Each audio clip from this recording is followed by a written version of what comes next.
রোহিঙ্গা প্রত্যাবাসন না হওয়া পর্যন্ত সব ধরনের সহায়তা করবে জাতিসংঘ, এমন প্রতিশ্রুতি দিয়েছেন জাতিসংঘের আবাসিক প্রতিনিধি গোয়েন লুইস। গুলশানে বিএনপির সঙ্গে বৈঠকে ফেব্রুয়ারিতে অবাধ ও সুষ্ঠু নির্বাচনের প্রত্যাশা করেন তিনি। পরে বিএনপি নেতা আমির খসরু বলেন, জাতিসংঘের চাহিদা অনুযায়ী গণতন্ত্র ফেরাতে নির্বাচনের বিকল্প নেই। বান্ডেল থাকলে প্রতি সেনমানিতে টাকা বাঁচবে। বিকাশ সেনমানি বান্ডেল কিনে জিতুন প্রতি লেনদেনে। গুলশানে বিএনপির সঙ্গে বৈঠক করেন গোয়েন লুইস। উপস্থিত ছিলেন বিএনপির মহাসচিব মির্জা ফখরুল ও দলটির পররাষ্ট্র বিষয়ক কমিটির সদস্যরা। আলোচনা হয় দেশের বর্তমান প্রেক্ষাপট, নির্বাচন ও গণতন্ত্রের ভবিষ্যৎ নিয়ে। গুরুত্ব পায় রোহিঙ্গা প্রত্যাবাসন ইস্যু।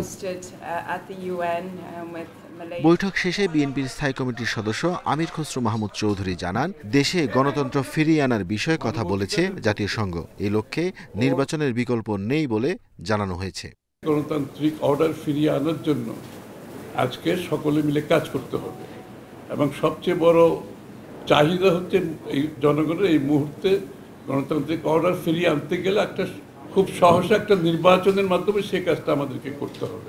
এই সময় রোহিঙ্গা পরিস্থিতি নিয়ে উদ্বেগ জানায় বিএনপি। রোহিঙ্গা ইস্যুতে ও গণতান্ত্রিক উত্তরণে সহায়তার আশ্বাস দেন লুইস। রোহিঙ্গাদের মানবাধিকার পরিস্থিতি বেশ চ্যালেঞ্জিং। গত সপ্তাহে জাতিসংঘ সদর দপ্তরে এ বিষয়ে গুরুত্বপূর্ণ বৈঠক হয়েছে। সে আলোচনায় আর্থিক বিষয়ে কথা হয়েছে। তিনি আরও জানান, জাতীয় নির্বাচনে কমিশনকে সব ধরনের সহায়তা করতে প্রস্তুত জাতীয় সংঘ। Arafatur Rahman, independent news, Dhaka.